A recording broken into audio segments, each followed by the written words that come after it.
Ojo que en realidad no buscamos que la IA reemplace eh, o que te dé la respuesta final, sino que la IA sea parte como un co-creador o asistente. Sí, en el camino van a cambiar muchos puestos.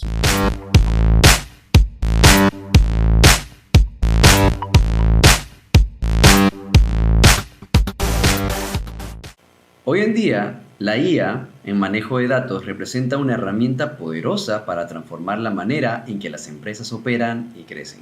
Sin embargo, es crucial abordar los desafíos éticos y de seguridad para maximizar sus beneficios y minimizar riesgos. ¿Qué tal? Mi nombre es Jaime Fernández, creador del Entrepenauta, lugar en donde buscaré brindar contenido sobre el ecosistema de innovación y emprendimiento, empezando desde lo más básico. En este episodio exploramos la fascinante carrera de Rodrigo Osorio, Senior Data Scientist en Entel, una empresa de telecomunicaciones, un destacado experto en análisis de datos y gobernanza de datos corporativo. Rodrigo nos compartió su perspectiva sobre el uso de la inteligencia artificial en la industria y las implicaciones y aplicaciones de esta tecnología emergente. Acompáñanos para descubrir cómo la IA está transformando el panorama empresarial y qué se requiere para implementar una gobernanza de datos efectiva. Y antes de empezar, te pido que nos sigas por redes sociales. Estamos como el Entrepenaut en Facebook, Instagram, LinkedIn y muy pronto en otros canales. Espero que disfrutes escuchando este capítulo así como yo lo hice. Sin más que decir, comencemos.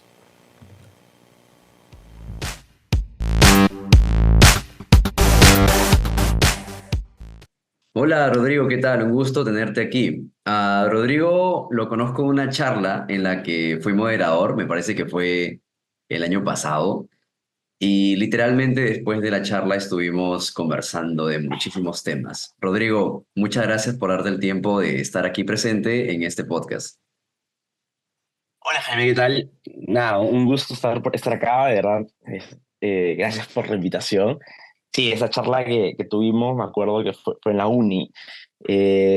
Hablamos bastantes cosas, así que fue muy interesante. Así que cuando me dijiste un poco para hablar de eso, dije de todas en una, porque contigo hay muchas cosas de hablar y que me parecen muy chéveres. Así que nada, aquí estamos. Bien, estupendo.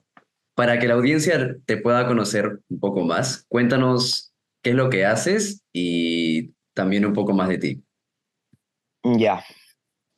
Eh, soy ingeniero industrial, egresado de la Universidad Católica del Perú, pero me dediqué más allá, más que en tema de procesos, me dediqué más a lo que es programación. Actualmente yo soy Senior Data Scientist en Entel, y en realidad para hacer el cambio, yo creo que es un tema muy importante que a veces la gente quiere saber cómo pasar de una carrera un poco más de negocio a la parte más tecnología y programación. En mi caso fue en la pandemia, que aproveché que tenía más tiempo para aprender más cursos de programación, pero también empecé a rodear más de gente que está metida en este mundo. Entonces creo que eso fue clave también para eh, tener como más motivación, tener más referentes en cuál es la carrera o la línea que tengo que seguir para pasar más a un mundo de tecnología y programación. Algo que también ayudó bastante, que yo soy un posgrado en el MIT, un programa de analítica avanzada y estadística de un año y medio que me dio más conceptos teóricos básicos de todo lo que es matemática y estadística y un poco de programación, y que también me ayudó bastante. Eran profesores del PhD que estaban enseñando, incluso yo estuve el año pasado en el MIT. Entonces esos fueron varios factores que me ayudaron, inclusive también datones me ayudaban, concursos en los cuales ya me retaban y me daban un portafolio de proyectos que yo podía tener experiencia y luego podía decir que justamente ya había participado, hecho tipo de modelos. Un dato random inclusive es que yo salgo en una serie en Amazon Prime, justamente para participar en Datones. Sí, salgo se llama Coder Championship, que fue en 2020 y que justamente era un evento que reunía a 70.000 personas a nivel Latinoamérica. Y de los 70.000, fue el primer concurso en realidad. Llevaba 3 meses empezando a meterme en el mundo de Data Science, pero me metí justo con unos amigos, también me decían, oye, no hay problema, te metes y si tienes dudas nos preguntas. Y al final quedé pues en 113 de toda Latinoamérica, y al final me pidieron, sí, me dijeron que se podía representar al Perú en la serie, y sí, salgo en la serie de Amazon Prime. Y nada, entonces desde entonces ya más metido en todo el mundo de Data Science. Ahora ya llevo 4 o 3 años en todo lo que es este mundo de programando, siendo más, inclusive el mundo de data science está cambiando bastante, pero sí algo que me gusta bastante es el mundo de tecnología. Y algo más que también me gusta mucho es enseñar, me encanta enseñar. Sí, ahora estoy enseñando como profe de data science en Coder House, también estoy enseñando en la Cato como asistente de profesor de JP, lo que llamamos de curso Analytics. Ahora ya no estoy tanto en la academia, estoy más como independiente porque justamente tengo un podcast y al día, porque también busco como democratizar el acceso a lo que es la información de la IA. Entonces también estoy siguiendo esa línea ahora. Y nada, eso es un poco resumen profesional. Eh, sí, también tengo varios proyectos en paralelo también corriendo porque creo que hay varias oportunidades de tecnología creciendo. Soy Makers Fellowship, también justamente es la comunidad que creó Andrés Bilbao, donde busca formar a los siguientes líderes de Latinoamérica para formar startups. Eh, y eso a nivel profesional. Luego a nivel personal, algo que yo también considero, yo sí trato de mantener bastante el balance en mi vida.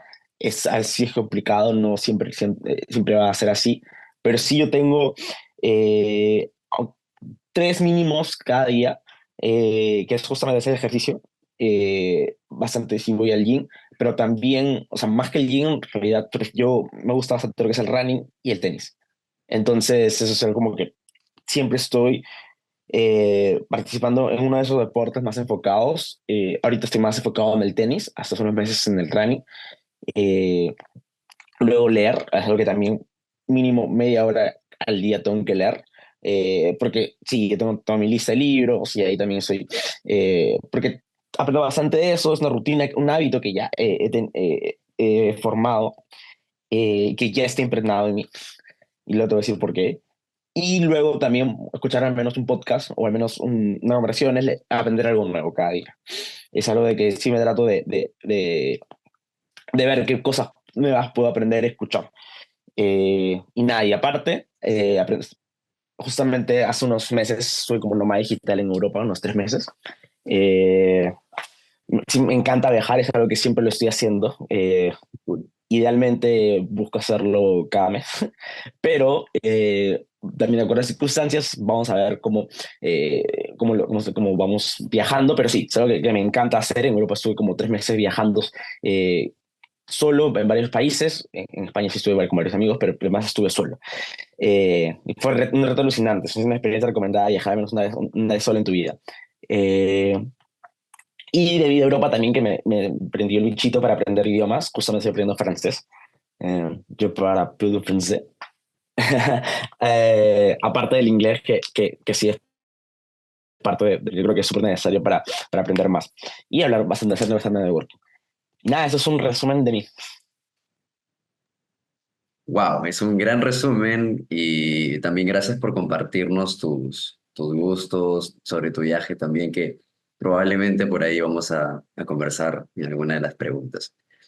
Tengo entendido que actualmente trabajas para Entel, que es una compañía de telecomunicaciones. Sí, Cuéntanos un poco cómo es que llegaste a Entel y también tu trayectoria profesional hasta llegar a justamente la empresa donde trabajas actualmente. ya. Sí, yo empecé trabajando en COSAPI eh, para un equipo de recursos humanos, eh, que fue, claro, fue una de mis primeras prácticas y estaba aprendiendo, me tocó un jefe súper chévere, la gente era súper chévere, pero empezó pandemia, justo yo empecé a trabajar, me acuerdo, en febrero y en marzo ya era pandemia. Ironías de la vida, COSAPI queda en el mismo edificio de Entel. Eh, pero yo en ese momento estaba en el piso de COSAPI. Eh, pero fue en ese transcurso del tiempo que también estuve en COSAPI que las facilidades que me da mi jefe también en ese momento, eh, tener tiempo también para aprender nuevas cosas. Entonces, y me da la oportunidad de proponer, creo que una característica también que me identifico es que me encanta innovar. Entonces, siempre creo que me gusta salir de la caja o ver tendencias que hay en el mercado, en el mundo académico para implementarlas. Entonces, también trataba de proponer nuevas cosas. Y luego de eso, mientras yo estaba en COSABI como practicante de procesos, si no me equivoco, empecé a dar cursos, luego salió una oportunidad para poder trabajar en Ernst Young, una de las Big Four, una de las, Big Four, las consultoras Big Four, había una oportunidad para trabajar como data analyst. Como yo en ese momento estaba más metido en todo el mundo de la analítica, dije, ok, sí, me interesa, es una Big Four y es una gran oportunidad. Eh, entonces entré, pero yo quería reforzar más mi conocimiento de programación, por lo que yo en ese momento hablé con los jefes del equipo de desarrollo y les pedí que justamente la oportunidad para poder trabajar como desarrollador de software, como ingeniero. Y o sea, fue bastante como, vieron cómo estaba trabajando como data analyst y vieron mis ganas, porque en realidad yo no tenía un background de programación como tal, porque mi carrera no es tanto programación. Entonces me dijeron, ya, ok, entonces, ok, vas a pasar el equipo, pero en un mes tienes que aprender varios lenguajes de programación, que yo no había escuchado nunca en mi vida. Que ya, entonces empecé a ver videos, empecé a leer bastante y a hacer ejercicios, o sea, ejercicios de programación, proyectos, pero cuando ya me tocó, que fue en enero de 2021, no, tengo que admitirlo que no es lo mismo yo ver un video que ya un proyecto real. Habían varias cosas que tienen una cierta estructura, una metodología que cada empresa va a tener. Y aparte que trabajaba en este momento con Azure como nube, como cloud. Entonces sí, yo en el primer mes era como bastante, tenía que preguntar, hablaba bastante con los seniors porque justamente necesitaba también esa guía, entonces nunca me dio ese miedo de preguntar, era muy consciente de lo que estaba aprendiendo y quería aprender. Y si a veces me demoraba más hasta las 8 9 10 de la noche, no había, o sea, por mi lado, a mí lo que me guiaba bastante es lo de aprender. Entonces, yo era el sacrificio que sabía que tenía que hacer porque era parte de lo que yo quería lograr. Luego de 3 meses, en realidad sí fue como satisfactorio porque sí recibía el feedback de mis jefes y que me decían que en realidad programaba al mismo nivel que alguien que estaba ya teniendo una carrera de programación. Entonces es algo que me gustaba y me motivaba, entonces sentía bien. Y yo como también estábamos metiendo en data science, también empezaron a dar oportunidades de IA, qué más podemos hacer con IA, con inteligencia artificial, pero a la par, eh, ya en abril salió la oportunidad para postular al programa de analítica avanzada y estética del MIT. Postulé y a la vez que postulé, también estaba postulando a un puesto de Intel Data Scientist. Eh, fue, nunca le pregunté a mi jefe de ese entonces por qué me eligió, porque en ese momento no tenía un background tanto de Data Science, sí tenía bastantes concursos en los cuales había participado y ya podía tener cierta experiencia y entendía cómo estaba funcionando. Tenía cierto background de programación por lo que estaba llevando. Entonces, cuando al final, un mes, fueron unas 3, 4 entrevistas y pasé. Y me dijeron, entras y entré en mayo y ya, y se dio la oportunidad de trabajar como data scientist. Y ya desde entonces me he quedado en Entel. No me imaginaba que iban a quedar 3 años. Eh, Estuve teniendo una ruta bastante growth, también estuve como un año y medio por ahí. Aprendí bastante en desarrollo de modelos enfocados a productos, a temas de adquisición, retención de valor. Trabajé bastante con el negocio, también se trabaja por una metodología ágil de Scrum y aparte que trabajan por células, entonces hay un product owner de cada producto. Eh, entonces me dio también,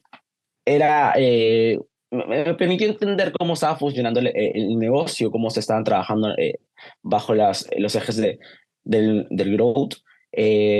Y luego de eso, ya en 2023, en realidad empezó a ver más la tendencia o empezó a salir lo que es Gen AI. Y empecé a leer un poco más, habían oportunidades y habían desarrollos o aplicaciones que eran mucho más fáciles de desarrollar porque los modelos ya existían, entonces no tenías que crear modelos.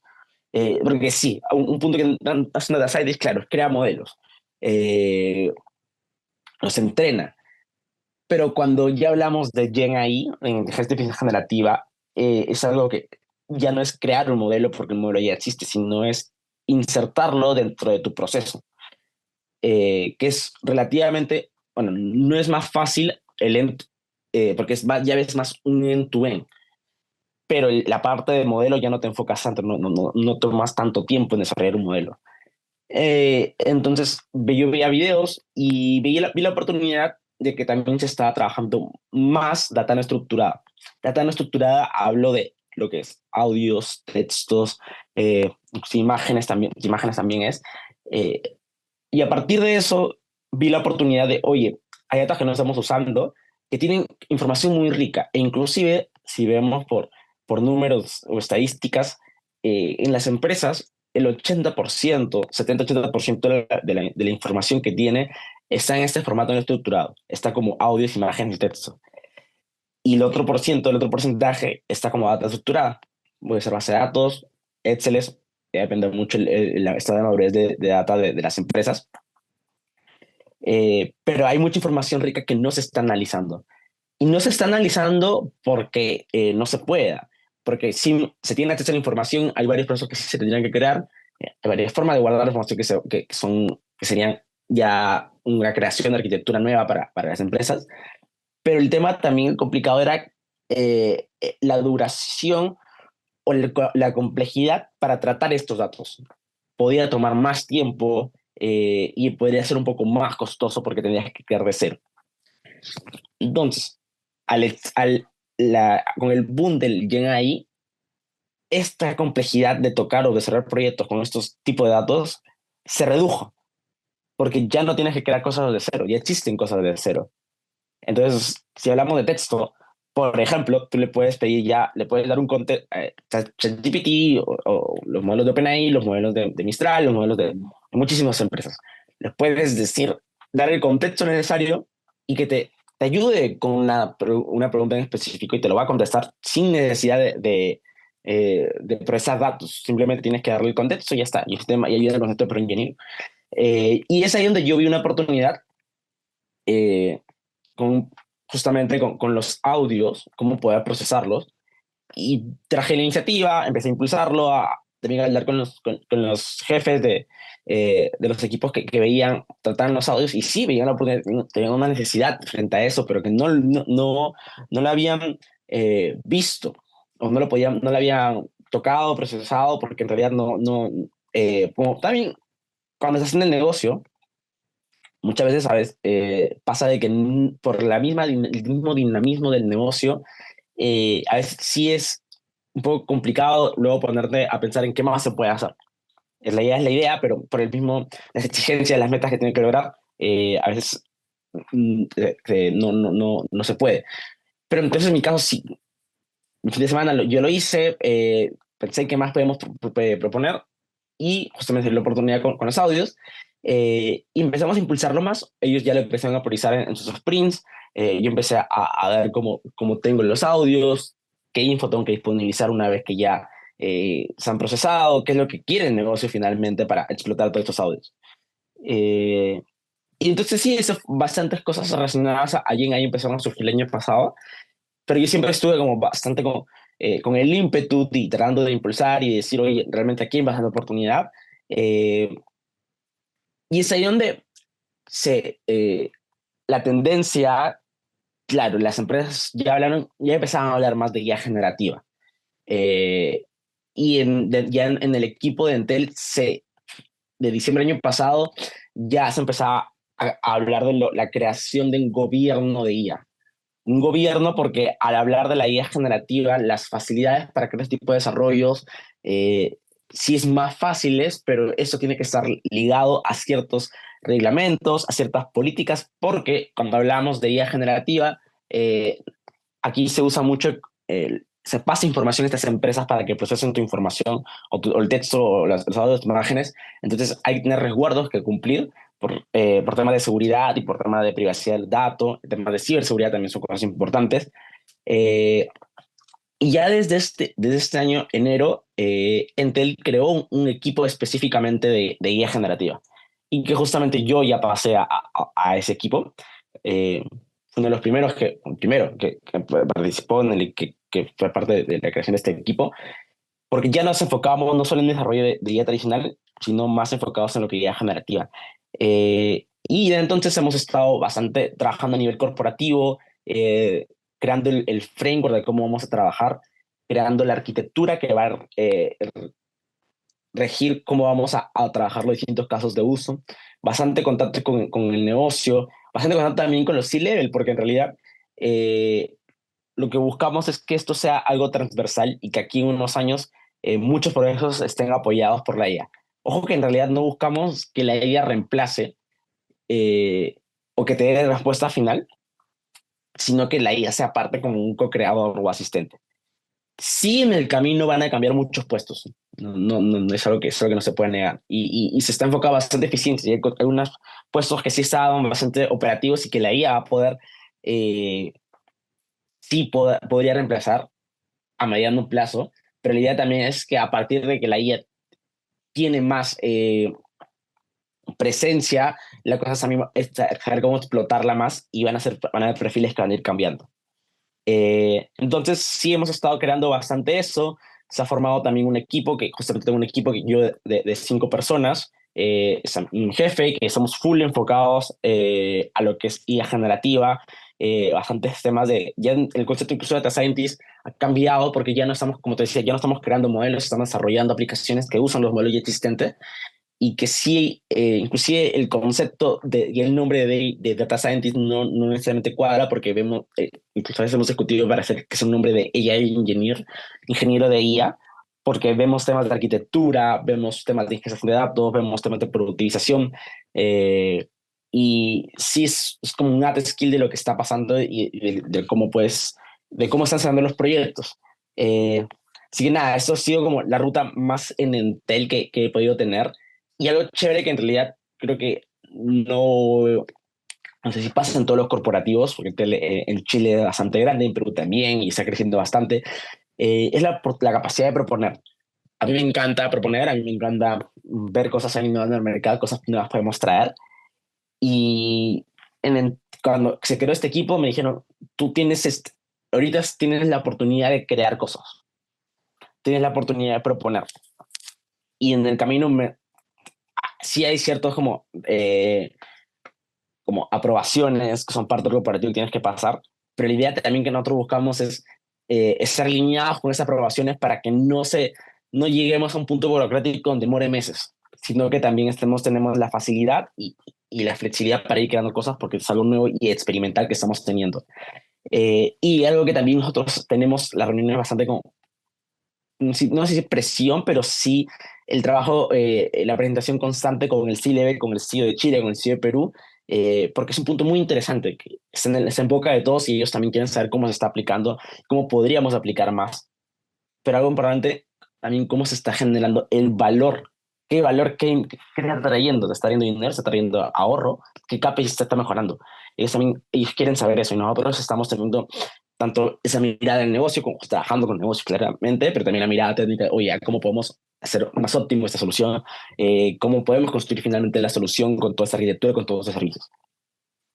Nada, eso es un poco de lo que hemos estado trabajando en Entel, mi experiencia en Entel estos 3 años, que me gusta el hecho de crear ya más, o sea, ya ahorita tengo un rol más de liderazgo, más de estrategia, que sí, me reta más al tema de cómo poder gestionar el equipo, qué cosas necesitamos, no solamente aquí a corto, sino también a mediano y largo plazo, qué cosas vamos a ir formando.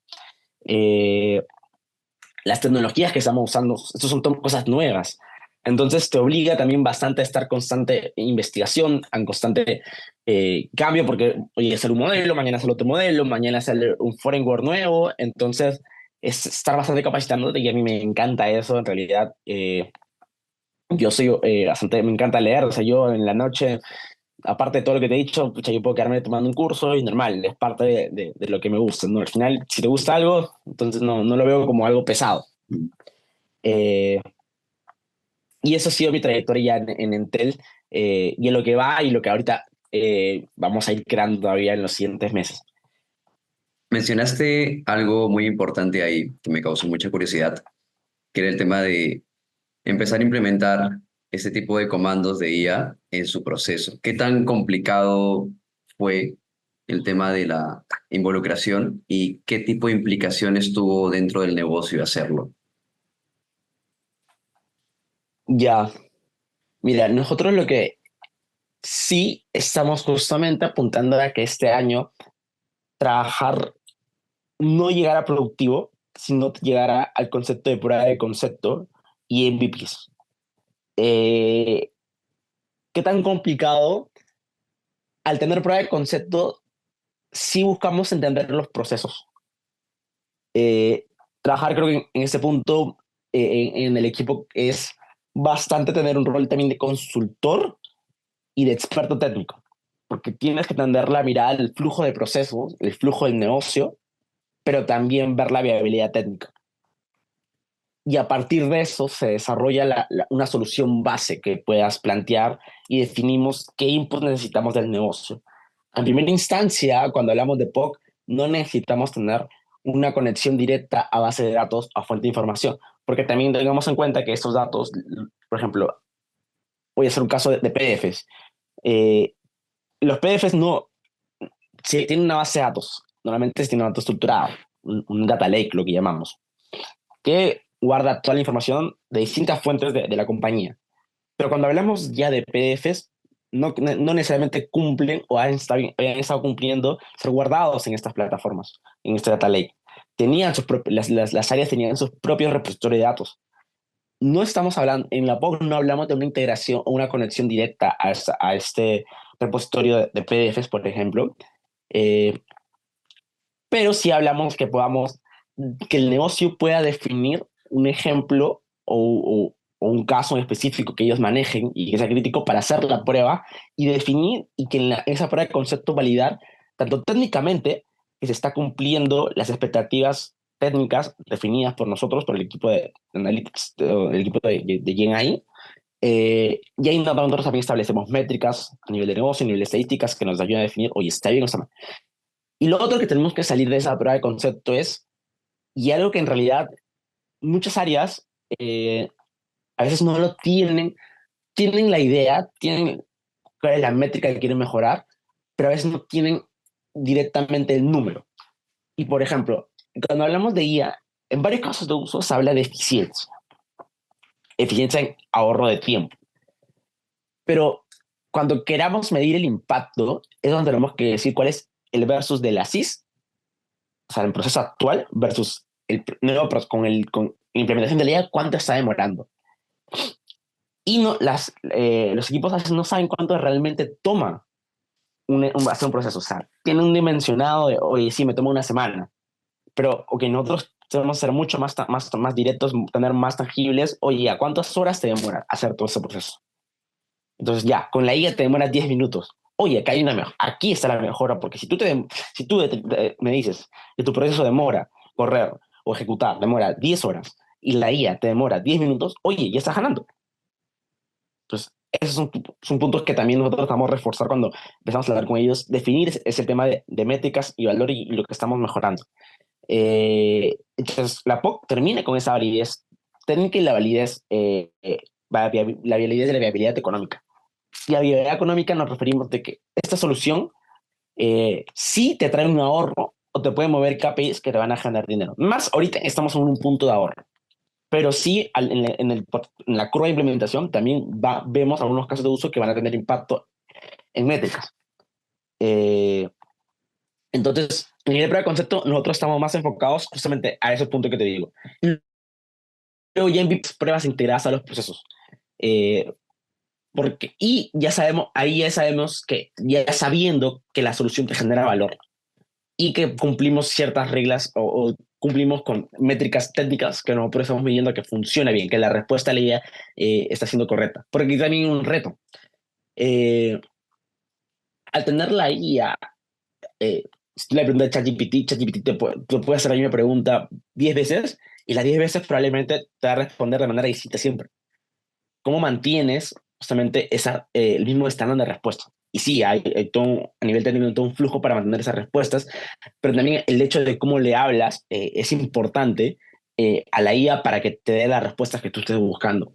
Entonces, también ahí, como parte técnica, nosotros hacemos esa iteración y a partir del resultado tenemos métricas para medir qué también está respondiendo la IA. Y son cosas nuevas que se han estado surgiendo, esa metodología, librerías que te permiten esa medición y inclusive leyendo papers de cómo podemos maximizar o optimizar esta arquitectura que estamos armando. Y en el MVP ya lo que buscamos es primeras pruebas ya de escalabilidad. Ya hablamos de un proceso más recurrente. Y eso. Y en estas pruebas de escalabilidad siguen también midiendo la parte de las métricas técnicas y las métricas económicas, entiendo. Exactamente. Lo que se busca con el negocio en realidad es que ellos también interioricen y el apoyo de ellos para tener estas métricas de cómo está resultando, cómo ya que justamente lo que definimos como métricas en la prueba de concepto, ya darle seguimiento en el MVP, pero ya de manera recurrente. Eh, y la parte de las métricas de técnicas, sí. Ahora que hay un reto también. Eh, Porque muchas veces ¿cómo tú revisas que la respuesta esté bien? ¿Cómo tú sabes que la respuesta esté bien? A veces puede ser subjetivo. ¿Qué de lo que nosotros tomamos? Sí, tomamos a alguien del negocio experto para que, bajo su criterio, bajo su experiencia, lo pueda definir, está bien o está mal tu respuesta. Entonces, si vamos a necesitar que una persona esté haciendo esa revisión, es un toque manual, pero es importante porque nos ayuda. Al menos en esta instancia estamos revisándolo de esa manera. Al tener esa manualidad, y pongamos que tu proceso revisa 1000 textos semanales, sigue siendo un montón.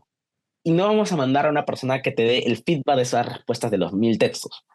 Y eso ya no trabajamos bajo muestras. Trabajamos, oye, ya, cogemos un 5%, un 10%, califícame este 5%, 10% para decirme si está bien o no. Y a partir de eso yo voy tejiendo ya la trazabilidad de qué también está respondiendo la IA. Claro, justamente ahí lo que estás explicando es que al principio en la prueba de conceptos muchas veces hay ciertos procesos o ciertas cuestiones que se deben hacer manual antes de pasar a la parte de la escalabilidad, en la que ya no hay tanto este factor manual, sino ya que es un factor más de patrón que han conseguido ustedes antes en la prueba de concepto. Sí, sí, o sea, claro, en la prueba de concepto hay varias manualidades, más que todo en la extracción de los datos puede ser, porque como te decía, no te conecta directamente al repositorio. Y en la ponderización, tal vez también un poco, porque en realidad puedes mandar un correo o hay un SharePoint, puedes compartir la información, pero igual el reto sigue en el MVP, más que todo en la evaluación, porque ahí o sea, en la POC tú determinas tus métricas que te van a regir o sea, con qué también está respondiendo, pero sí, claro, seleccionas una muestra de todos los textos, documentos que estés revisando, eh, porque si son 1000, no vas a revisar cada uno, no buscamos eso, nosotros nos guiamos por la estadística también y sí, hay muestras que se puede sacar y a partir de eso tú defines si toda tu población está bien o está mal de respuestas. Pero también cuando estás en el MVP va a pasar lo mismo, porque ya tú definiste en la prueba de concepto, terminaste que dijiste, oye, mi modelo está respondiendo 95% de las veces bien. Ya. Pero ¿cómo te aseguras de que esto se mantenga en el tiempo? Y es ahí donde realmente viene esa parte de ir seleccionando muestras cada cierto tiempo. No vas a hacer una revisión, no vas a, o sea, vas a tener tu vida corriendo semanalmente, respondiendo, procesando 1000 textos, pero no necesariamente vas a mandar a que la persona cada semana agarre una muestra y revise si el AI está respondiendo bien o no. Ahí ya hablas de persona y casi cada mes vas a coger de todo lo que procesaste 10 o el 10% y vas a dar feedback. Ya no es, sí hablamos de un proceso recurrente, pero la ventana de tiempo que estás usando para evaluar es un poco más larga, porque aún sabemos que del lado del negocio puede ser complicado tener esos tiempos para revisar y dar feedback de qué está bien está respondiendo la IA. Bien, yendo un poco más a un plano general, tú comentaste acerca de lo que es gobernanza de la IA. ¿Nos puedes comentar un poco más de este concepto y qué implica la gobernanza de la IA? Porque también por ahí escuché el tema de gobernanza de datos, que son como especie de Ya, buenas prácticas. Espero que también ahí puedas ayudarnos a aclarecer esa parte de ahí. ya. Gobernanza de los datos está relacionado más a una gestión, al final los datos están convirtiéndose en activos. Y los datos también son de los clientes. Si estás trabajando, sabes, B2B. Eh, lo que busca un gobierno del lab es entender y estandarizar cuál es el valor o lo que contiene cada variable de un data lake o de una tabla. Y tener la trazabilidad que finalmente el dato que se disponibiliza a toda la empresa sea el real y que toda la empresa se mantenga en coherencia en tanto los procesos que tiene con la relación con los datos. Y hablamos también del tema de privacidad de los datos, que es un tema también más legal. Y como gobierno de IA, se busca construir esta gestión eh, y seguimiento de todos los proyectos que estén usando IA generativa, eh, porque ahora, como te decía, con la IA generativa es más fácil hacer desarrollos, procesar textos, audios y imágenes. Frente a esto, han salido muchas empresas o otras empresas están cambiando también su foco y están desarrollando más este tipo de soluciones. Y al ser una empresa corporativa de 5.000 personas, las áreas, cada área puede estar, hay áreas que sí, eh, trabajan, tienen necesidades de procesar textos y audios, pero un área en Perú, área en Chile, van a trabajar, van a querer van a tener una necesidad similar, pero por el contexto en el que están, van a buscar soluciones. La solución al final, o la empresa que les va a proveer esa solución, puede ser distinta, pero les ofrece lo mismo. Y aparte es bastante replicable a nivel de in-house. ¿No? O sea, ya como equipo también de gobierno de ella, centralizamos el desarrollo de este tratamiento, de este tipo de datos no procesados, no estructurados. Y buscamos de que estas soluciones sean transversales. No quiere decir que ya el área de B2C tenga un procesamiento de audios de una empresa X o A y el equipo de B2B va a tener también necesidad de procesar audios, pero lo hace con una empresa B, con una empresa B. No tiene sentido. Entonces, justamente lo que vamos a centralizar y que sea transversal y que nosotros desarrollemos una solución de que ya no el área en la empresa, que el área de B2C y B2B vayan por soluciones distintas o por empresas distintas, sino que nosotros proveer esa solución. Pero al centralizar todo el conocimiento y el desarrollo de la IA en el gobierno y que se siga y que se determina el framework o los pasos que se debe seguir para implementar estas soluciones de IA, implica también un trabajo con el equipo de privacidad del dato, que te comenté que actualmente en Entel se maneja que está dentro del equipo de gobierno del dato. ¿A qué me refiero con esto que esté trabajando con el equipo de privacidad del dato? Estamos hablando de datos de los clientes, conversaciones, llamadas. Esos datos eh, no se pueden enviar directamente a las APIs o a los terceros, porque finalmente cuando tú envías un prompt o tú conversas con una IA, estás usando los servidores de las empresas para que te respondan. Entonces no se puede hacer eso, no se puede enviar la data que de un cliente que te vio a ti para que la procese otra empresa. Entonces, por temas también legales, por temas de políticas, eh, se sigue ciertas formas, lineamientos para que tu texto pueda mandarse a la IA. Entonces, ahí es una sinergia también. Nosotros nos encargamos eh, si encontramos un caso de uso y ya dejamos bajo el gobierno de IA, buscamos que siga estos lineamientos de cómo conversar con la IA, cómo darle esta información a la IA para que se cumpla su objetivo. Luego, también trabajamos con el equipo de ciberseguridad. ¿Por qué? Porque también al trabajar, al, es un equipo, el equipo del gobierno de IA ya no es tanto, es un equipo también más de desarrollo de producto, porque creamos productos tecnológicos para el cliente interno que usen con IA por detrás. Entonces, al crear este tipo de desarrollo de productos, eh, tienes que seguir cierto elemento de ciberseguridad, porque usa ciertas librerías, usa ciertos paquetes que tienen que cumplir con todas los lineamientos de ciberseguridad para que no recibamos ataques posteriormente. Entonces, también viene a ser es un equipo que tiene una sinergia con ciberseguridad y dos sinergias más. Hay un equipo de arquitectura que también a nosotros, ok, a nivel de arquitectura también es otra sinergia que nosotros estamos teniendo, porque si bien estamos construyendo arquitectura a nivel de IA, cómo hacer estos procesos, cómo hacer los desarrollos, también tenemos que estar alineados a la arquitectura empresarial, porque son varias plataformas que maneja Entel para los equipos de e-commerce, para los equipos de venta, entonces tiene que estar alineado también de tal forma a toda la arquitectura empresarial. Entonces, también todo lo que creamos también tiene que estar, tenemos que tener, ir proponiéndolo, ir teniendo reuniones con el equipo de arquitectura empresarial para ver cómo se va a definir. Y el último, que también nos ayuda bastante a nivel, es el equipo de innovación. Ahora, es un equipo, entera hay un equipo de innovación también corporativo entre Chile, Perú-Chile, pero que en este equipo no es tanto desarrollo, pero sí nos ayuda bastante el tema a veces de gestión, de reuniones, contacto con el negocio. Entonces también tenemos esa sinergia súper importante.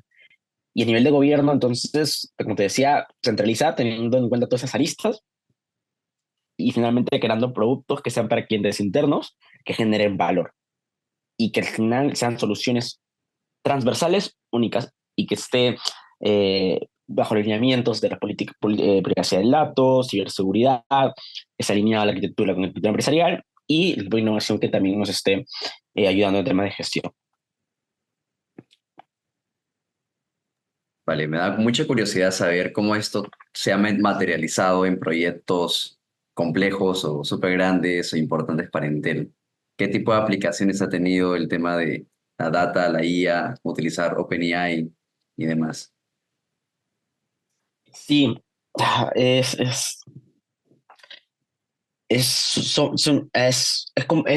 sí, es justamente son cosas nuevas, entonces que estamos mucho definiendo, experimentando, haciendo bastante benchmark, investigación. Incluso aquí te puedo decir más los roles, o sea, son 5 personas, porque en ese momento hemos levantado aproximadamente 140 casos de uso, de los cuales ahorita se está priorizando aproximadamente 30. Y dentro de las 5 personas del equipo, eh, nos hemos distribuido para poder hacer seguimiento, dar como consultor eh, en todas estas 30. Nosotros también no solamente queremos, o sea, sí hay mucha investigación de nuestro lado en cómo podemos desarrollar estos casos de uso, cómo son nuevas, pero también lo que buscamos es un benchmarking que, oye, ¿qué es lo que está pasando actualmente en el mercado, en el estado del arte? Y aquí tenemos 2 tipos de aliados importantes, la academia y las consultoras. No, esos 30 casos de uso, nosotros estamos trabajando 2 casos de uso con el Centro de Inteligencia Artificial de Chile, de la Universidad Católica de Chile, si no me equivoco. Justamente hemos cerrado un acuerdo para poder ellos nos ayuden a hacer un desarrollo en caso de uso, porque nosotros también, al estar aprendiendo internamente, también estamos, como digo, queremos aprender externamente, por lo que también estamos abiertos a que las pruebas de concepto las desarrollen externos. Entonces, es un punto chévere, porque estás del lado de la academia, que también tienen sus investigaciones, también tienen su expertise en todo lo que se llama tecnología. Entonces, estás al tanto con ellos. De manera que hemos trabajado con el equipo del CENIA, muy buena, me parece súper cracks en Chile. No sé si hay una figura así en Perú, aquí, me imagino, creo que sí, creo que la Cato también tiene, la UTED creo que también, pero en Chile sí lo estoy viviendo.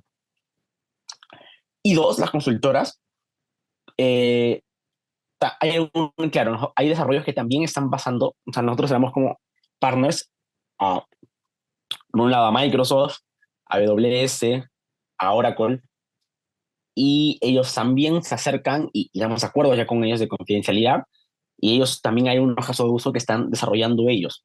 Eh, y claro, nosotros ahí estamos más como roles de consultor, lineamientos técnicos, pero aprendiendo también qué es lo que ellos están haciendo, porque como todo esto es tan grande, el alcance de las tecnologías, también nos ayuda a ver cómo lo están viendo otro equipo de desarrollo. Y que mejor que equipos que sean tecnología, como, o sea, de equipos literalmente de empresas tecnológicas como estas que te menciono. Entonces, también aprendemos de ese lado, experimentando. O sea, tenemos algunos casos de uso, como te digo, que hace desarrollo in-house, hay otros casos de uso que están desarrollándose por la academia, hay otros casos de uso que están desarrollándose por ya empresas tecnológicas. Y uno más, María, que en realidad no, ahorita no tienen un caso, tienen, sí hay un caso de uso, y que es justamente McKinsey, al tema de consultoras ya estratégicas más grandes. También lo que buscamos, y ellos, esta visibilidad que nos dan, ya es a nivel de negocio, a nivel mundial. Porque estas empresas, como tal como McKinsey, en varios países y están varios desarrollos a la vez y también en el sector de comunicaciones. Entonces, también justamente tenemos algunos desarrollos donde ellos están haciendo la construcción de la propuesta, y ya nosotros mantenemos el código y la ejecución. Pero también es otro punto que estamos teniendo para aprender y al final definir cuál es la arquitectura, cuál es la tecnología al final que vamos a usar. Porque nosotros lo que estamos haciendo, estamos teniendo un rol de experimentación con todas las herramientas que tenemos.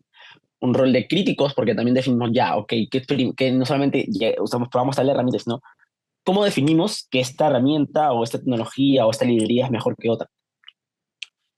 Entonces, sí es algo que, como te digo, todas estas aristas nos están dando esa visibilidad de qué existe actualmente, qué cosas están, qué buenas prácticas están ejecutando a nivel mundial. Pero también nosotros estamos investigando papers, tenemos personas que tenemos una persona que está enfocada en el tema de arquitectura del equipo, que inclusive también está bastante relacionado con los papers. Tenemos varios otros, dos, tres personas también están más enfocadas en el tema de apply, de cómo ir creando, manejando la nube, la arquitectura. También tenemos una persona que está más enfocada en lo que es Finance. Finance es el concepto de manejar las finanzas en cloud, tener una buena gestión, un buen control. Y también tenemos a una persona que ya está más enfocada en cómo, no es un data translator, pero sí está más ligado a cómo trabajar de mejor manera con el negocio, para que podamos generar, para identificar el valor, para que podamos tener en cuenta todos los flujos que tenemos que trabajar para que con el negocio podamos desarrollar todas las etapas que te estaba comentando. Entonces, sí, en el camino hemos estado distribuyendo las tareas, organizándonos como equipo para atacar todos los 30 casos de usos, experimentar, y ejecutar.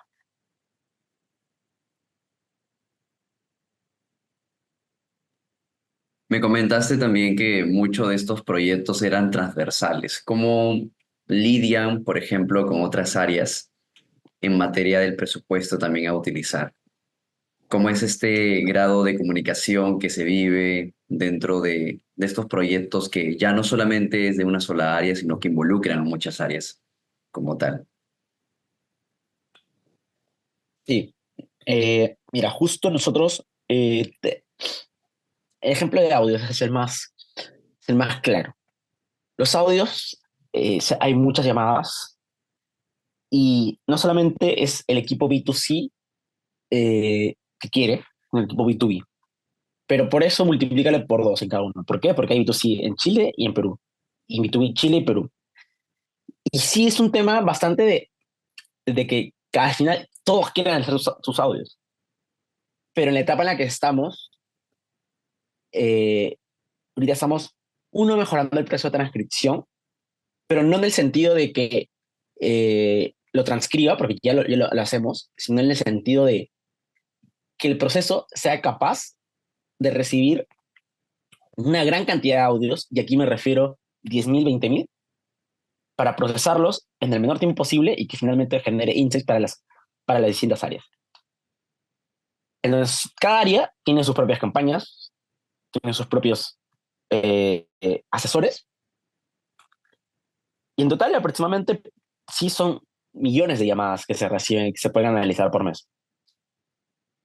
Entonces, lo que estamos ahorita es, y si lo vemos a mediano plazo, lo que quieren las áreas es que se puede seleccionar una muestra de sus llamadas que sus campañas que pertenecen a sus campañas y sacar insights.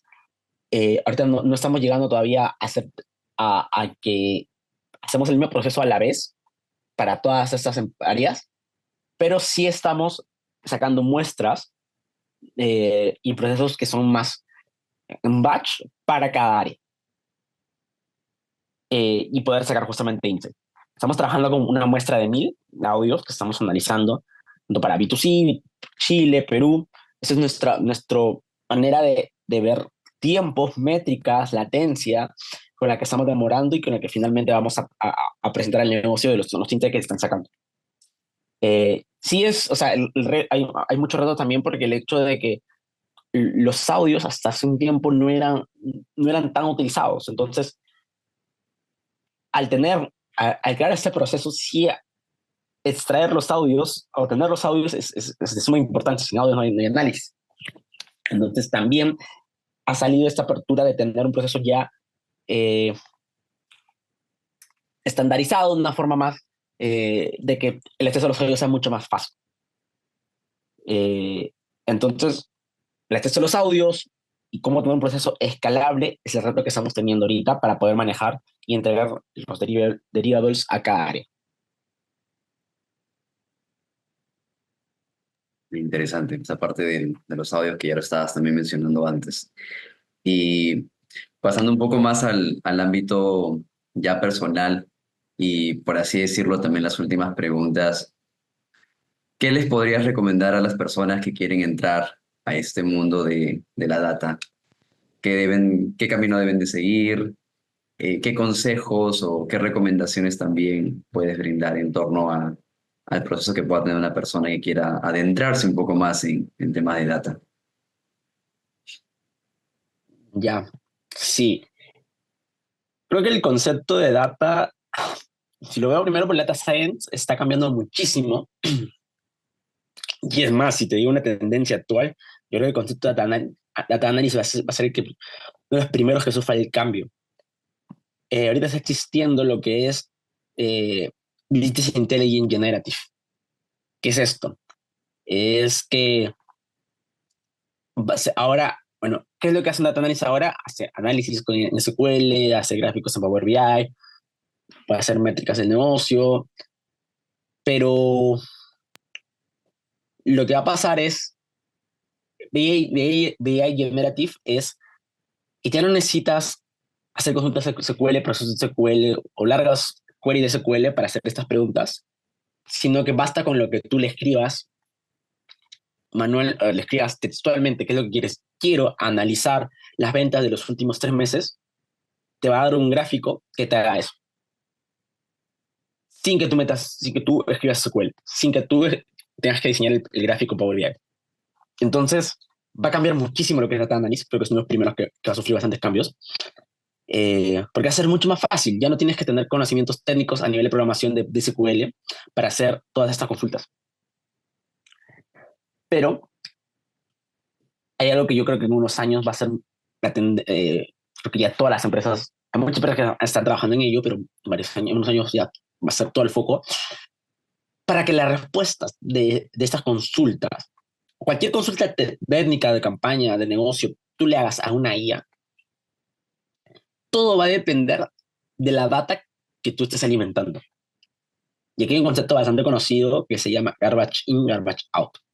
Si la data que tienes no tiene la calidad, no está evaluada, no está filtrada, la respuesta de la IA no va a ser para nada buena.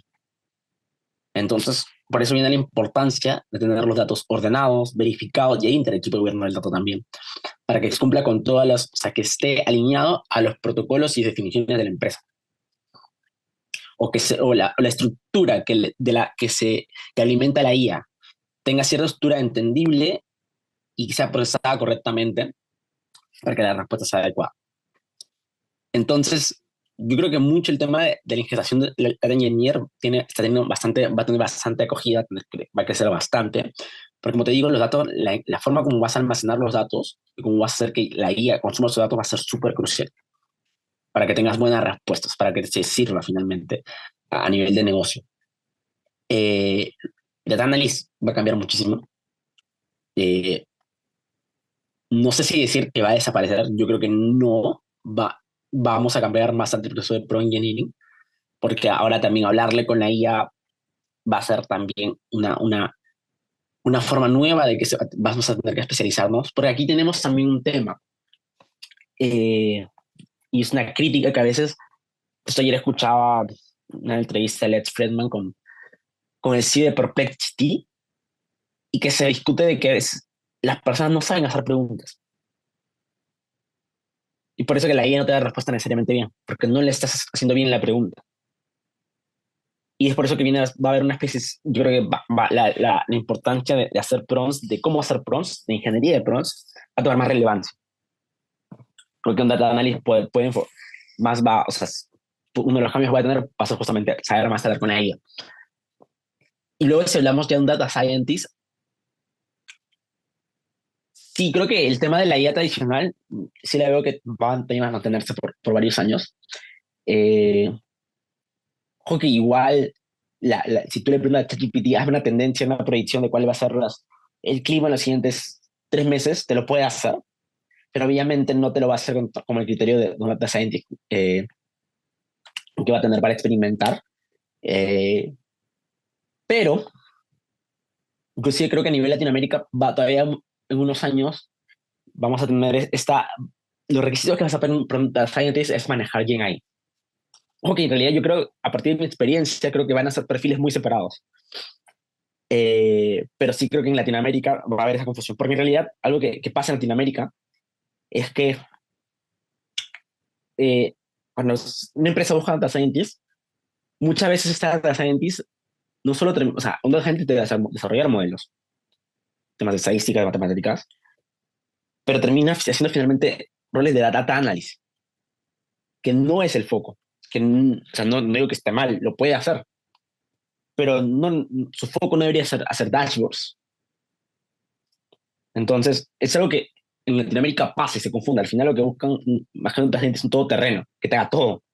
Y es por el estado, la madurez de las empresas, que todavía está creciendo y está cambiando todavía, pero sí es lo que pasa.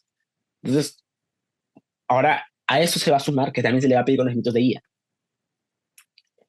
Pero, como te digo, a partir de la experiencia que estoy teniendo, trabajar con IA generativa, sí hay más diferencias, o sea, hay más requisitos que lo que naturalmente son data scientists. Entonces, porque son temas más de ingestación de datos, son temas más de desarrollo de software, temas de productivación de modelos. eh, entonces va a ser más un rol de end-to-end. No sé si el término correcto va a ser AI Engineer, eh, pero sí va a cambiar muchísimo la manera como se puede explotar más la IA generativa y los requisitos para explotar IA generativa. Entonces, si lo veo por ese lado, sí va a cambiar bastante y se va a ir diferenciando en el tiempo. Lo que hace un data scientist para tratar IA tradicional, cuando hablamos de desarrollar modelos, versus lo que hace ya un ingeniero de IA, cómo poder crear productos que usen la IA por atrás.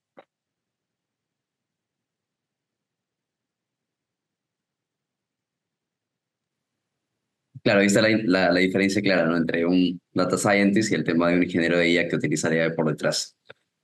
Y ya como terminando de hilar, por así decirlo, el tema de las tendencias, que por ahí soltaste alguna que otra, ¿hacia dónde crees que está apuntando este tema de la IA en general? Y sobre todo para la parte de los data scientists, sobre todo. Mm, ya. A ver, eh, la IA, yo creo que voy a reforzar el concepto de los datos. A este manejo de los datos va a ser clave de que las empresas empiecen a contar con una base de conocimientos que es distinto y complementario a un data lake como se conoce actualmente, porque una base de conocimientos, hablo de referencia, es que pueda almacenar, a ver, eh, no, voy a hablar un poco técnico, pero para que Vale. la IA entienda el texto, en realidad la IA no te entiende el texto que tú le escribes. La IA por detrás tiene un modelo de transformers que hace un proceso de encoder y decoder, pero que finalmente procesa números. Hay un proceso de transformación vectorial que hace el texto, imágenes, audios, lo que sea que sea no estructurado. ¿Qué es lo que procesa finalmente? Y la base de conocimiento es esa forma de almacenarla, todo ese texto, audios, imágenes, en formato numérico. Y que esto es lo que se está conociendo también como base vectorial, donde guardas vectores, porque finalmente sufren esta información. Y estos vectores lo que te permiten eh, son relaciones más de similitud, semánticas, entre lo que una persona puede consultar y qué es lo que necesita de todos esos audios, textos, imágenes que tú estés guardando. Entonces, este tema de creación de bases vectoriales, la formalización y el complemento con la data lake va a tener mucho más importancia, porque con el tiempo la IA va a ser mucho más fácil de, ya no tienes que crear algo de cero, sino vas a tener que manipular o potenciar lo ya existente. Es más, creo que ahorita la IA yo creo que van a seguir usando en muchos casos de uso, hay muchas oportunidades que van a seguir creciendo más. Inclusive, por ejemplo, el tema de videos, eh, salieron, hace menos meses salió Sora, que fue una de las propuestas de OpenAI para procesar videos en mejor calidad, o crear videos en mejor calidad, pero ahorita se ha restringido todavía va a estar restringido, ni siquiera lo saca todavía, pero va a estar restringido a videos de 1 minuto, 2 minutos. En el tiempo, eso, van a salir más modelos que son más inteligentes. Ahorita estamos en GPT-4o, hasta el GPT-5. Apple va a incluir dentro del sistema operativo, Samsung ya tiene dentro del sistema operativo la IA, porque estamos hablando de que la transcripción, la traducción de idiomas y es automática. Es otro punto también que creo que la traducción es uno de los más a corto plazo que van a ser atacados por la IA. No es atacados, pero sí van a ser como, van a tener la IA va a poder hacerlo, va a ser que ya no necesitas tener, basta decirle a la IA, oye, ¿cuál es? Tradúzqueme eso y te lo va a hacer. Entonces sí creo que al corto plazo todo lo que es la traducción va a tener bastantes cambios. Eh, entonces, y aquí, en unos años, todo esto va a seguir cambiando, va con mucha más rapidez. Y el concepto incluso de crear tu propio asistente va a ser mucho más fácil. ¿Por qué? Porque justamente Mark Zuckerberg decía, esto ya hay, que tú, para crear tu propio asistente, y ChatGPT también lo tiene, sino que tú desde WhatsApp vas a poder crear tu propio asistente. Entonces, va a ser mucho más fácil el acceso. Pero cómo manipulas correctamente, cómo lo potencias, ya va a ser temas de especialización que van a ir cambiando en el tiempo. Entonces, sí, yo creo que ahorita es bastante ir aprendiendo puedes aprender desde el tema de los fundamentos que procesan todos estos modelos, cómo crear aplicaciones con IA, usar los frameworks que están permitiendo manipular con más facilidad la IA, entender cómo potenciar tus respuestas, no solamente tema de prompt engineering, tema de agentes, eh, y estar a la vanguardia, porque sinceramente aquí lo que puede pasar en un año no te aseguro que pueda pasar, no sé, tengo muchas ideas, puede pasar lo que pasa en Star Wars, hablamos de hologramas, hablamos de ya tu asistente le puedes hablar, va a estar en tu máquina, o sea, como ChatGPT ahora tiene un aplicativo desktop que tú descargas y le puedes mostrar tu pantalla y mientras hablas, le puedes decir como, oye, ¿cómo harías esto? Realmente como un Jarvis, o sea, como lo que es Iron Man. Entonces, van a pasar muchos cambios, pero creo que sí te va a exigir estar en ese mundo, estar a la vanguardia de lo que está sucediendo. Eh, Hacer pruebas ya no es nada complicado hacer también pruebas, proyectos que te respalden el conocimiento que tengas en todo esto, tecnología. Eh, y si ya hablamos de empezar a crear SaaS, porque sí, también la oportunidad de crear SaaS, creo que también estamos en una etapa donde crear empresa, eh, no voy a decir más fácil, pero crear un producto eh, potenciado con IA puede ser un diferencial en el mercado. Pero creo que esto va a ser temporal, porque yo creo que en unos años, 2, 3, 5 años, que todas las empresas van a estar con IA. Eso va a ser un estándar. Ya no va a ser un diferencial como lo es ahora. El diferencial va a ser la data. ¿Cómo, cómo alimentas tu IA? ¿Qué data procesada está manejando? Porque ahí viene a ser la calidad, ahí va a depender la calidad de la respuesta. Entonces sí, son creo que cosas que van a ir cambiando. El tema inclusive, eh, el Oculus, el Apple Vision, temas que también van a salir, van a ir tomando más relevancia porque ahora el tema incluso de los Ray-Ban Glasses de Meta, que puedes grabar todo, puedes tener asistente todo solamente teniendo tus anteojos. Entonces, nada, hay mucha curiosidad, a mí me mantiene muy a no, trato de mantenerme al tanto de qué es lo que está pasando y cómo se puede ir aplicando y generando valor y que finalmente también podamos convivir con ello. E inclusive un tema más, dentro de mi viaje por Europa, justo conocí a una persona que ya está estudiando un PhD, un abogado que está estudiando un PhD en cómo tratar los datos. Todavía aquí no es tan común eso. Eh, pero también es el tema de eh, las políticas, las leyes que van a surgir para cómo tratar los datos, va a tomar más relevancia. Europa está bastante avanzado en esto. Está sacando su proyecto de ley para eso, Chile también. No sé si otros países lo tienen, pero es algo que está avanzando con más fuerza de que finalmente los datos cumplan ciertas políticas que no dañen la integridad humana. Y ahí va otro tema, la ética. También va a ser mucho más importante porque, eh, a ver, ahora tú puedes crear asistentes de voz, pero puedes usar la voz de cualquier persona. Pero una, legalmente eso se puede, y dos, éticamente está bien que lo puedas usar. O sea,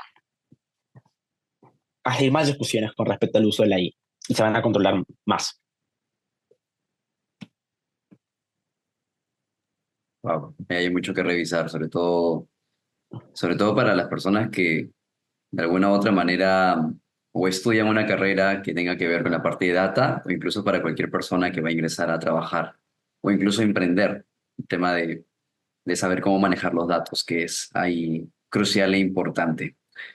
Bueno, siempre, cada vez que termino una entrevista, suelo hacer dos preguntas a los entrevistados.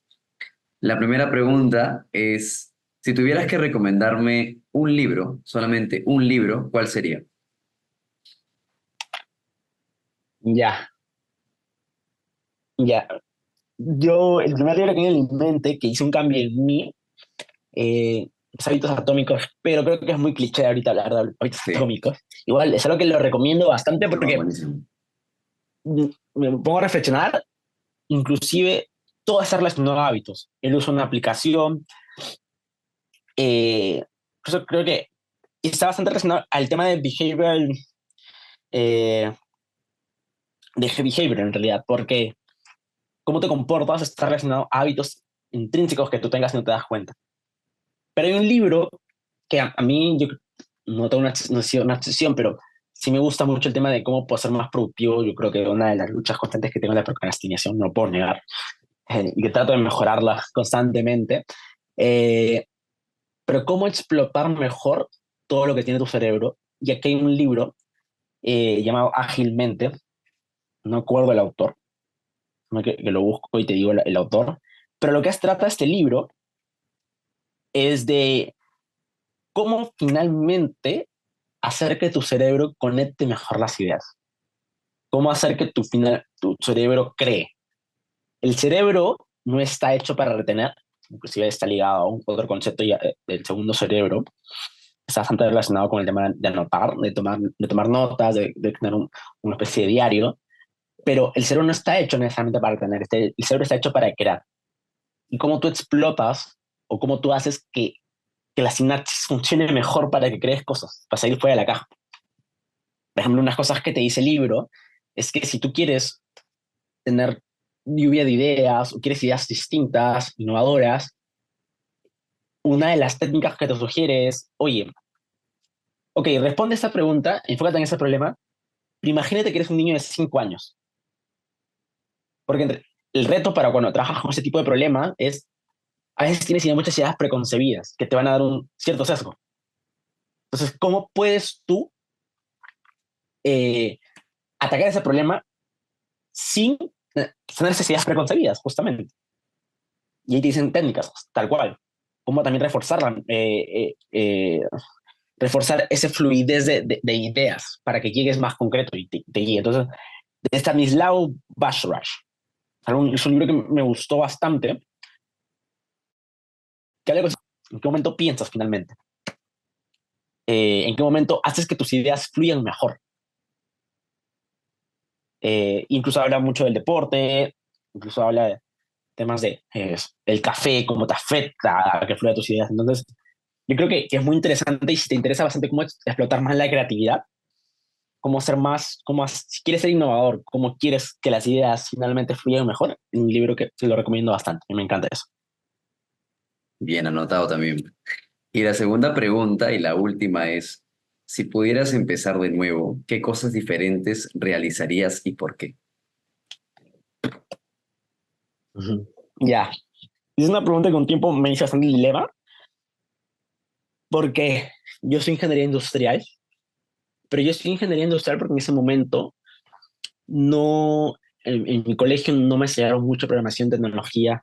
Apenas me acuerdo que en mi curso de informática llevamos temas de Excel, PowerPoint, pero nunca me hablaron de Python, de JavaScript, esas cosas. Y no tenía referentes que también en mi entorno, probablemente mi familia tampoco, que estén enfocados en la programación. Yo era mucho, me encanta aprender todo. En el colegio me gustaba aprender de historia, de biología, incluso yo quise ser médico en un momento. Entonces, al tener esa versatilidad, pero predominando los números, es que decidí estudiar ingeniería industrial. Aparte porque me acuerdo que cuando leí la descripción de ingeniería industrial hubo una frase que me gustó mucho que decía crear industria. Y por el mismo hecho que a mí me encantaba la historia, me encanta la historia, yo creo que el Perú a lo largo de sus años ha tenido bastantes recursos que ha podido potenciarlo más, pero sin embargo no se ha gestionado adecuadamente. Inclusive creo que el Perú ahorita es una potencia con mucho no solo con el talento de la gente, sino con los recursos que tenemos, pero que finalmente el Perú es un mendigo sentado en un banco de oro. Entonces, bajo esa idea, yo dije, oye, yo quiero hacer un cambio. Y por eso que estoy en ingeniería industrial. Pero en el camino, claro, yo empecé a conocer más poco por mi cuenta, eh, uno o dos cursos de universidad que un poco me dan de tecnología, y por la gente que me rodeaba, empecé a más de hablar de programación y tecnología. Y si en ese momento, si en su momento, cuando yo un tiempo me decía pensar, oye, ¿qué hubiera cambiado? Hubiera preferido estudiar una carrera de tecnología como tal. Porque sí, tal vez el camino me lo hubiera dado. Yo creo que el camino que he seguido no ha estado para nada mal, porque al final he podido conocer gente que me aporta bastante, he aprendido bastante, la carrera de ingeniería industrial me ha dado bastante perspectiva de negocio.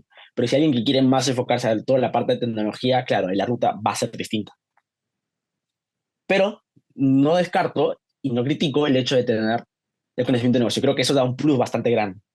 Si es que si es una carrera más por el lado de eh, empresarial, ya sea creando una empresa o ya sea perteneciendo a un corporativo. Porque si vas a un lado académico, claro, ahí puede ser distinto. Pero sí, o sea, yo creo que en su momento era seguir más una ruta más técnica de programación, más conceptos más profundos incluso de lo que, cosa que en el camino lo he aprendido. Pero tal vez esa línea, esa curva hubiera sido menor si hubiera sido una carrera ya de tecnología. Eh, pero después no, creo que ahorita, como te digo, el punto es que todos los conocimientos, toda la gente que aprendí, que he conocido, me ha sumado, me suma bastante. Yo soy bastante, creo bastante el concepto de tu eje promedio de 5 personas que te rodean. Entonces también desarrolla ir a eventos que también estén en networking, con pertenecer a comunidades, creo que suma bastante. Eh, y también el hecho de ser curioso, creo que también la humildad para decir, preguntar, oye, ¿cómo se hace esto? Yo no conozco, enséñame. Tener eso es clave para seguir aprendiendo más en este mundo. Porque al final es tan grande que no vas a terminar de aprender nunca. O hay tantas aristas que al final es complicado que te llegues a especializar en todas específicamente. Estupendo, Rodrigo. En primer lugar, agradecerte por haber aceptado la invitación. Ha sido una charla para mí de alto valor provechosa. Y también siento que esto le va a servir mucho a las personas que puedan escuchar y ver también esta entrevista. Así que agradecerte por ese lado. Y ya para poder culminar, cuéntame cómo te podemos encontrar y si es que en todo caso tienes por ahí un proyecto en paralelo, también aprovecha este espacio. Ya, sí, justo. Eh, en mis redes, en LinkedIn, claro, soy como Rodrigo Osorio, eh, Rodrigo Osorio López, si no me equivoco. No, Rodrigo Osorio, sí, en LinkedIn, en Instagram. eh, Instagram trato de no tener un poco más privado y no usarlo. Bueno, sí lo uso bastante, pero como más privado. Igual ahí, si tienen dudas, me pueden mandar un mensaje por privado y puedo contestar. Se llama, mi cuenta está como Rosorial 1998. Ahí subo bastante de mis viajes, de mi lado ya no más nómada digital. Eh, sí, justamente también el tema de el podcast es algo que sí me gusta bastante porque tengo ya más, le interesa más conocer más a nivel técnico, nuevas tendencias enfocadas en IA. Con mi socio lo que estamos tratando de hacer es manteniéndonos al tanto a toda la gente y haciendo resúmenes de toda la información tan dispersa que hay, porque creo que también uno de los grandes problemas que está surgiendo con el tiempo, que es hay mucha información dispersa en todas las redes sociales, en todo. Entonces, ¿cómo poder tenerlo más digerido esa información? Eso es lo que tratamos de hacer y que se disponibilice el acceso a esa información, porque al final la idea de la IA es que la puedas explotar mejor y te puede ayudar a ser más productivo. Entonces, está el podcast, y al día podcast. Estamos en Spotify, estamos en YouTube, también tenemos cuenta en Instagram y en TikTok. Y Estupendo, ahí cualquier amigo. duda, ya más temas técnicos, claro, Ujú. podemos conversar. Estamos en mi LinkedIn, ahí también mi correo también, eh, lo puedo dar, rodrigo12.andre@gmail.com. Y ahí si queremos conversar a nivel más técnico, hay proyectos más específicos que quieran conversar y tener la ruta o consultoría, ahí pueden contar conmigo. Genial, estupendo, Rodrigo. Y ya para terminar, esto ha sido todo con Rodrigo Osorio, Senior Data Scientist en Entel. Nos vemos en una siguiente oportunidad. Bye bye. Muchas gracias.